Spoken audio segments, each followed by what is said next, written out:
Welcome back to my channel. जैसा कि title आपने देखा, spoken English for basic students.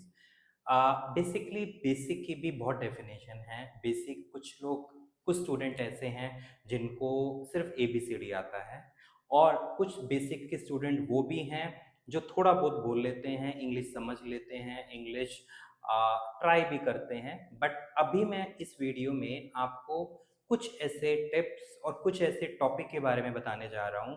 अगर आपको वो अच्छे से आ गया तो आपका बेसिक इन द सेंस जो हम रोज़मर्रा की लाइफ में इंग्लिश यूज़ करते हैं, लिखते हैं, पढ़ते हैं, सुनते हैं, उनको आप अच्छे से कर सकते हैं। तो सबसे पहले आपको क्या आना चाहिए? That is your sentence. आपको अच्छे से सेंटेंस बनाना आना चाहिए। अगर आप कोई बात कह रहे हैं या सामने वाला आपको कोई कुछ कह रहा है, अगर आपका सेंटेंस ही ठीक नहीं है, अगर आपका स्ट्रक्चर ही ठीक नहीं है, सो आप कैसे कम्युनिकेट कर पाएंगे? कम्युनिकेशन दो वे प्रोसेस है, सेंडर एंड रिसीवर। आप कुछ भेज रहे हैं, if the receiver is not getting, तो वो कम्युनिकेशन इनकम्प्लीट हो गया। अगर मैं बोलूं कि मैं इंग्लिश पढ़ाता हूँ, आई टीच इंग्लिश। मैं अगर बोलूं मैं इंग्लिश द्वारका में पढ़ाता हूँ, I teach English in Dwarka. अगर मैं बोलूं कि मैं रोज द्वारका में इंग्लिश पढ़ाता हूं, I teach English in Dwarka daily, तो जो मेरा सेंटेंस है ये बिल्कुल ठीक है। अगर मैं इसको ऐसे बोलूं, teach I Dwarka daily English, this is incorrect. तो इसके लिए आपको जो सेंटेंस का स्ट्रक्चर है, जैसे सब्जेक्ट आता है, हेल्पिंग वर्ब आता है, मेन वर्ब आता है, ऑब्जेक्ट आता है, उन टॉपिक को सर्च करें। बुक्स अच्छी अच्छी अवेलेबल हैं, आप उनको देखें। इंटरनेट की आप हेल्प ले सकते हैं, यूट्यूब की आप हेल्प ले सकते हैं।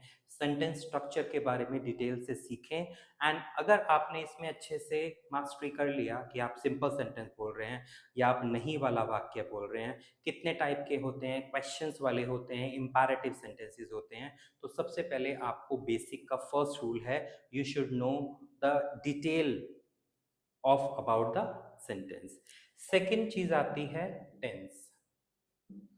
टेंस सबको पता है, is, am, are, I N G, present continuous, has, have, third form, present perfect. Not only knowing the formula is all about tenses, उसको कैसे स्विच ऑन करना है। अगर आप प्रेजेंट बोल रहे हो, कैसे पास में जाना है, कैसे फ्यूचर की बात करनी है। जो डेली फैक्ट होते हैं वो प्रेजेंट सिंपल में होती हैं। तो not only knowing the formula वो सिर्फ काफ़ी नहीं है, उसकी implementation is very very important.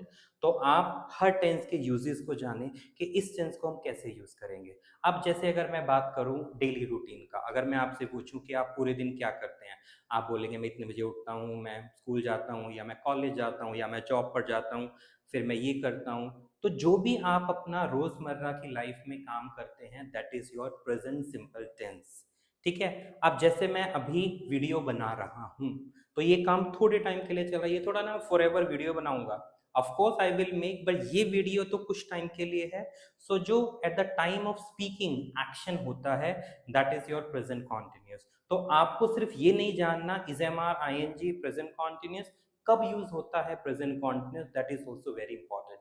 अगर मैं आपसे पूछूं how often do you read newspaper, और आप इसका आंसर दें I am reading newspaper daily, this is incorrect. अगर मैं पूछूं how often do you read newspaper, the answer would be I read daily newspaper, I read once in a week, जो भी है। अगर प्रेजेंट सिंपल में question पूछा गया तो आपको प्रेजेंट सिंपल में ही आंसर देना चाहिए। Next thing is modal verbs. आपका कैन, कुड, वुड, शुड, ये सारा आपका, इनका सबका आपको इस्तेमाल आना चाहिए, क्योंकि स्पीकिंग में ये बहुत इंपॉर्टेंट है। बेसिकली हर टेंस के अपने अलग हेल्पिंग वर्ब होते हैं, and these are also considered like a helping verb, और इनके साथ भी फॉर्म्स अलग अलग होती है। जैसे कैन के साथ फर्स्ट फॉर्म आता है, अगर हम शुड हैव की बात करें तो शुड हैव के साथ वर्ब की थर्ड फॉर्म आता है। नेक्स्ट आपका आता है पैसिव। आपको पैसिव वॉइस के बारे में पता होना चाहिए, क्योंकि पैसिव वॉइस और टेंस में दोनों में क्या डिफरेंस है वो आपको पता होना चाहिए। And the last is direct and indirect. मैं अगर आपसे बात कर रहा हूं, that means I am talking to you directly, वो डायरेक्ट है। अगर आप मेरी बात को किसी और पर्सन को कहें, दैट इज योर इनडायरेक्ट। जो रोज की बातें होती हैं, उसने यार ये कहा, मैंने उसको ये बोला, फिर उसने मेरी बात वहां पे बताई, बॉस को बताया, जो भी बातचीत होती है, that is your direct indirect. Passive voice is very important. Modal verbs are very important. Tenses is a backbone of English grammar according to me. And जब तक आपको सेंटेंस बनाना नहीं आएगा तो I don't think so it will help. And ये सारी चीजें, अब ये आपके ऊपर है, इसको आपको कैसे करना है. You need to go by topic, या आप रीडिंग करते हैं, न्यूज़पेपर रीड करते हैं, उसमें आप उससे सीखते हैं, या फिर आप खुद से सेंटेंस बनाते हैं. That's totally up to you. But again, ये टॉपिक आपका रामबाण है अच्छी इंग्लिश बोलने और सीखने के लिए. आई होप आप इस तरह से सिस्टमैटिक वे से अगर आप सीखेंगे तो definitely you can get a good mastery over the language. Thank you.